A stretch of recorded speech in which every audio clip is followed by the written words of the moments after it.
मंडळी, एकदा का मनाचा निग्रह आपण केला तर मात्र जीवनामध्ये अतिशय असाध्य गोष्ट देखील सहज साध्य करून घेऊ शकतो.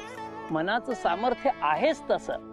आता एका गणिकेनी जर सौभाग्याचं व्रत हाती घेतलं म्हणजे सगळ्यांच्या भुवया उंचावणारच. मात्र इंदुमतीचा निग्रह सच्चा आहे. इंदुमतीच्या वाट्याला तिचं सौभाग्यदान मिळणार की नाही हे आज ठरेल. कारण आज या व्रताचा शेवटचा दिवस आहे. बघूया आज काय होतंय ते. प्रणाम महाराज.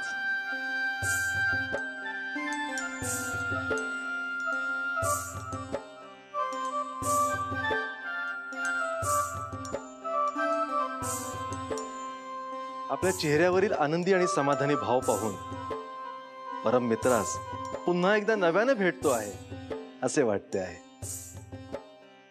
वीरभद्रा, तुझ्यामुळेच आम्हाला आमची प्रिय इंदुमती गवसली. ही गोष्ट आम्ही कधीही विसरू शकत नाही. आपले अभिनंदन आहे महाराज. आज आपण खऱ्या अर्थाने जिंकला आहात. जे अशक्यप्राय वाटत होते ते आज शक्य झाले. ज्या प्रजेने इंदुमती राणी यांना गणिका म्हणून दूषणे दिली तीच प्रजा आज त्यांचे कौतुक करते आहे. आज तिच्या खडतर व्रताची सांगता होणार आहे. कधी एकदा तिला भेटतो आहे असे झाले आहे. जितके खडतर व्रत त्यांनी केले तितकेच कष्ट आपणही सोसले महाराज. त्यांना जे सौभाग्य अपेक्षित होते ते खऱ्या अर्थाने बहाल झाले. आमच्या आयुष्यातील इंदुमतीचे स्थान आढळ आहे. ते कोणीही हटवू शकत नाही. आणि आज आम्हाला तुझे आभार मानायचे. क्षमा असावी महाराज, पण कसले आभार? कारण नदी किनारी झालेल्या आमच्या भेटीनंतर माझी आणि इंदुमतीची भेट पुन्हा कधी होईल का या विचाराने मी अस्वस्थ होतो. परंतु तू ती घडवून आणलीस मित्रा. मी केवळ निमित्त मात्र आहे महाराज. तरी माझ्या परम मित्रामुळे आज हा आनंद मी अनुभवतोय. मित्रा,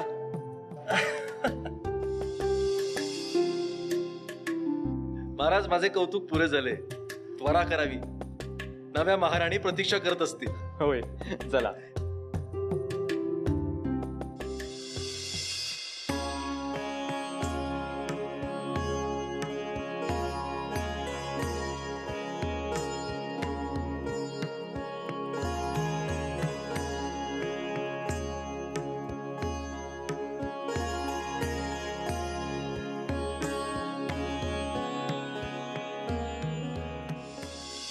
इतके प्रसन्न वातावरण असताना आपली मुद्रा अशी उदास का? मान्य मला आपला पराभव होणार आहे. मात्र आपल्या प्रतिस्पर्ध्याच्या विजयाचं मनापासून कौतुक करावं ही देखील आपलीच संस्कृती आहे. पराजय, आणि तोही आमचा. कदाचित आपण हे विसरलात महाराज की आमच्या शरीरातून पराभूत होण्याचे रक्त वाहत नाही. तुमचा विश्वास बसत नव्हता की इंदुमती हे व्रत पूर्ण करू शकेल. पण आजचे सत्य आपल्या समोर आहे. इंदुमतीने अजूनही हे व्रत पूर्ण केलेले नाही महाराज. येणारी घटिका कदाचित भलतेच दान घेऊन येऊ शकते. आपणा सर्वांचे आभार मी कसे व्यक्त करू हेच समजत नाही. माझ्यासारख्या एका सामान्य स्त्रीने केलेल्या भानू सप्तमीच्या व्रताची आज सांगता ब्रह्मभोजनाने होत आहे. भगवंताचा एक अंश म्हणून आपण सर्व येथे उपस्थित आहात. याबद्दल मी आपल्या सर्वांची ऋणी आहे. स्वयं महाराज, कांचनमाला देवी, आपण येथे उपस्थित राहून माझ्या व्रताला आशीर्वाद दिलेत. याबद्दल मी आपली ऋणी आहे.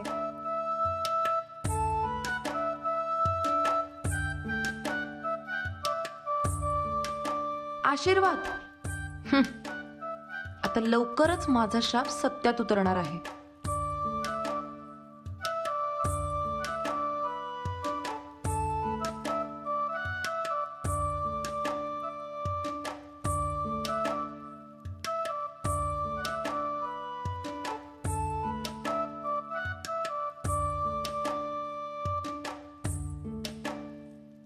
हे सूर्यनारायणा, ज्या निष्ठेने मी हे व्रत पूर्ण केले त्याला तू साक्षीदार आहेस.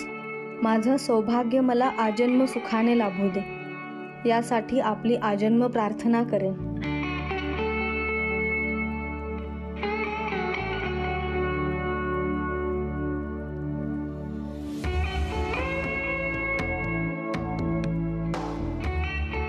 आपण कृपया भोजनास प्रारंभ करावा.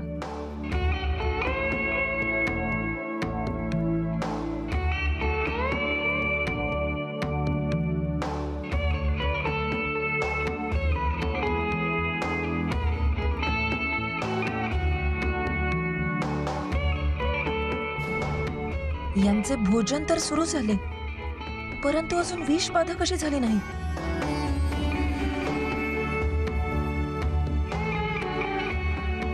हे प्रभू, हे भोजन निर्विघ्न संपन्न व्हावे, म्हणजे समाधानाने व्रताची सांगता होईल.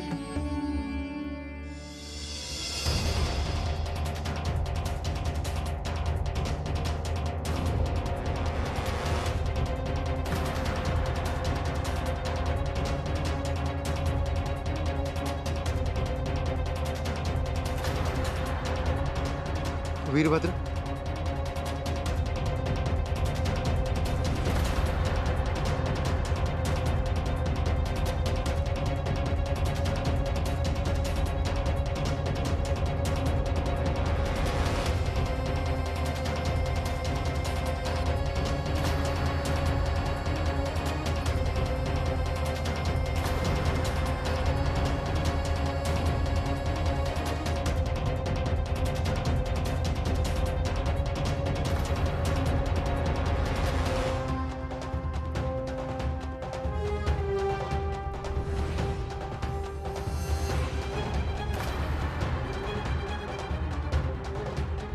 केलंस तुझ्या मनासारखे? झाले समाधान? आता हे ब्रह्महत्येचे पातक स्वतःच्या माथी घेऊन फिरणार आहेस? या इतक्या ब्राह्मणांचा बळी केला, याला जबाबदार कोण? महाराणी, हे असं अभद्र बोलू नका. महाराज माझ्यावर विश्वास ठेवा. माझ्या प्रयत्नांवर कसलीही शंका नका घेऊ. अहो, शंका कसली महाराज? मला तर खात्री आहे, एका गणिकेने स्वतःची पायरी सोडून जर भानुसप्तमीचे व्रत करण्याचे ठरवले तर साक्षात भगवंतालाही ही गोष्ट मान्य नाहीच होणार. पण दुर्दैवाने तुझ्या दुस्साहसाची आणि कुकर्माची शिक्षा या निष्पाप ब्राह्मणांना भोगावी लागली. इंदुमती, तुझ्या स्वार्थापायी या जीवांचा बळी गेलाय. महाराणी, हे पाप करायचा विचार मी माझ्या स्वप्नातही नाही करू शकत. महाराज, आपला विश्वास नाही का माझ्यावर?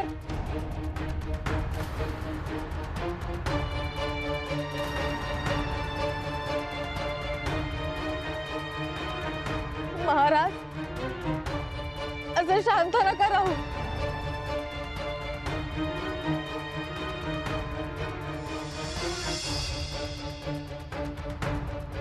भगवंता, देवा, ही कुठली सत्व परीक्षा? आजवर कुठल्याही संकटाचा सामना करायची माझी शक्ती हिरावून घेतलीस तू. असं काय कमी पडलं होतं माझ्या भक्तीमध्ये जे हे भोग माझ्या नशिबी आले? हिच्या शिक्षेची अंमलबजावणी करायला इतका वेळ का लागतोय? महाराज, आपल्या शांततेचा आम्ही काय अर्थ घ्यावा?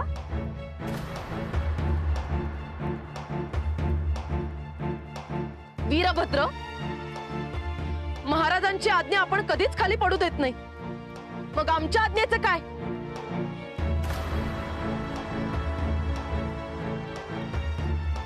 वीरभद्र, आपल्या या अनुज्ञेचे शासन आम्ही नंतर करूच,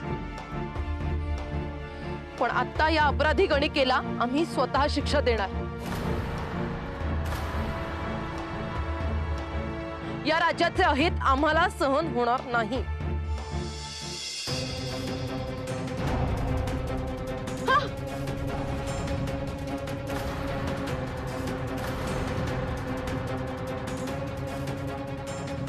हे हे हे काय होतं आता? काय केलंस तू? मी काहीही केले नाही महाराणी. माझ्या परमभक्ताला स्पर्श करायचे साहस करू नकोस. तिच्या भोवती माझे कवच आहे, वलय आहे माझ्या शक्तीचे.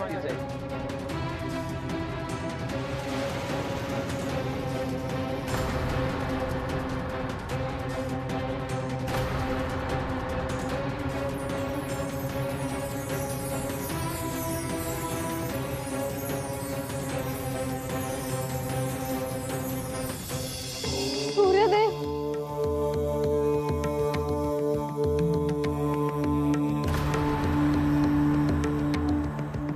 तुझे अश्रू मौल्यवान आहेत. तू गेले 7 दिवस जे भानुसप्तमीचे व्रत केले आहेस, त्यामुळे संपूर्ण देवनगरी तुझ्या भक्तीने प्रसन्न झाली आहे. ज्या सौभाग्याची तुला आस होती ते सौभाग्य तू मिळवले आहेस. जा, तुझ्या सौभाग्यासोबत सुखाने संसार कर.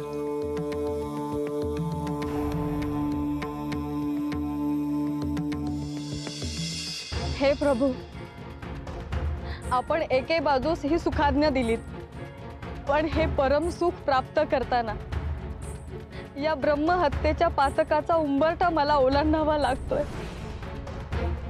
त्याचं मी काय करावं देवा? नाही देवा, नाही. माझ्या हातून हत्या झालीय. आपण हे वरदान माघारी घ्यावं.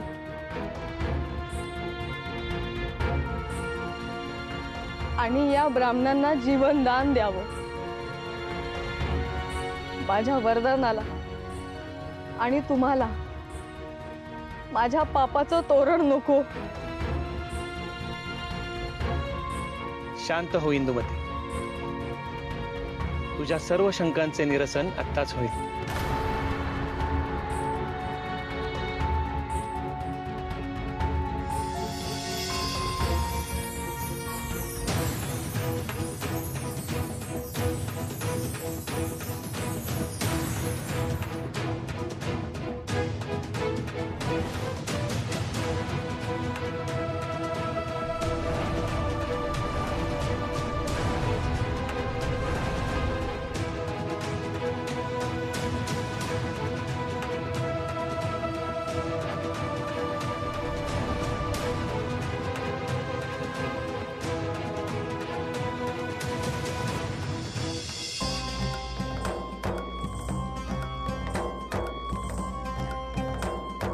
कुठल्याही कृत्याची परिणिती त्याच्या फळात होत असते.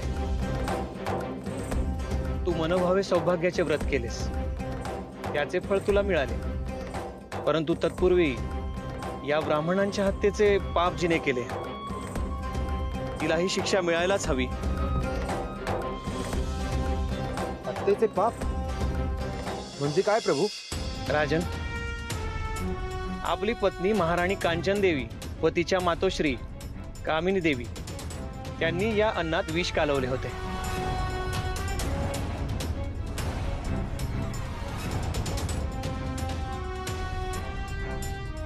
ज्याचे सेवन करून या निष्पाप मनुष्यांचा जीव गेला. इंदुमती, हीच ती कांचनमाला जिच्यामुळे तुझ्या व्रतामध्ये विघ्न आले. हिनेच तुझे व्रत पूर्ण होऊ नये म्हणून कट केला. महाराणी, आपण इतक्या न्यून थराला गेलात? लाज वाटते मला आपली. कांचनमाला, सत्तेचा आणि स्वार्थाचा अहंकार तुला हे कृत्य करण्यासाठी कारणीभूत होता. तिच्या व्रतामध्ये व्यत्यय आणून तू माझा देखील अपमान केला आहेस. याची शिक्षा भोगायला तयार हो.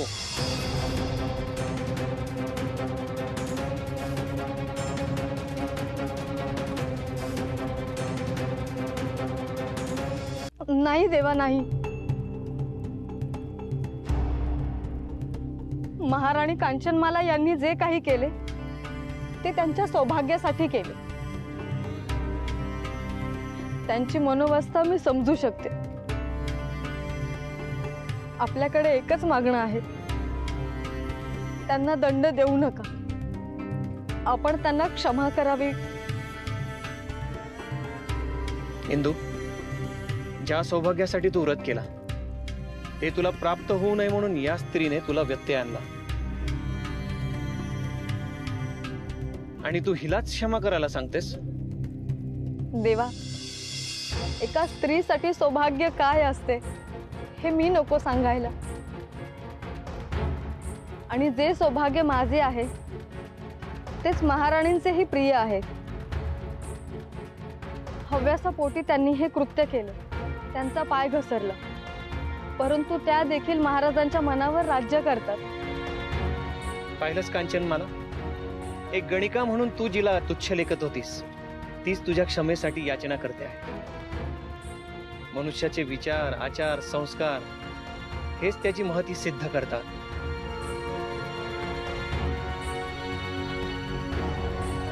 मला क्षमा करा देवा. कितीही शिक्षा दिली तरी फिटणार नाही असे पाप माझ्या हातून घडले आहे. मी चुकले.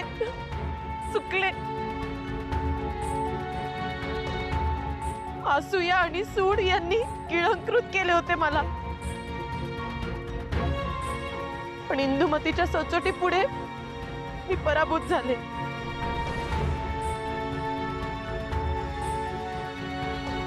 मी पुन्हा असे कधीच नाही वागणार.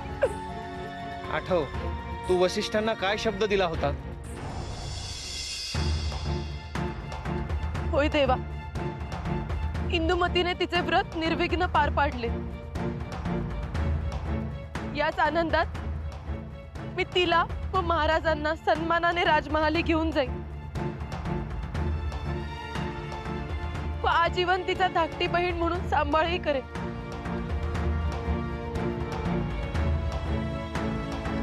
बघ इंदुमती, तुझ्या एका व्रताने कुणाच्या तरी मनातून दुर्भावना निघून गेली आणि त्याची जागा मंगल विचारांनी घेतली. आम्ही प्रसन्न झालो. आजपासून जी स्त्री या भानुसप्तमीचे व्रत करेल त्या स्त्रीला आमचे अभय प्राप्त होईल.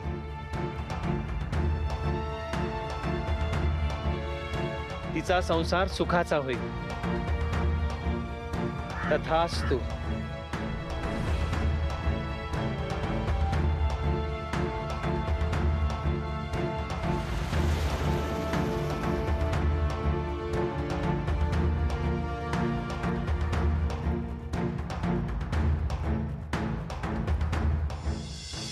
इंदुमती, आम्ही तुझे अपराधी आहोत.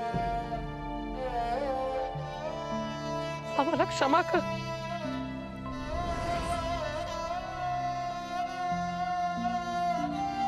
नाही मातोश्री,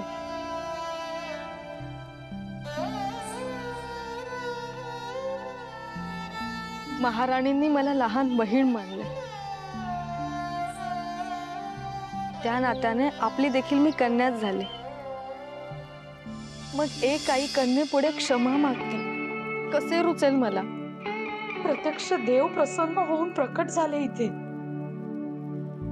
ह्या राज्याची खरी महाराणी तूच आहेस. होय, महाराणी इंदुमती आपला राजवाडा त्यांच्या नव्या महाराणीची प्रतीक्षा करत आहे.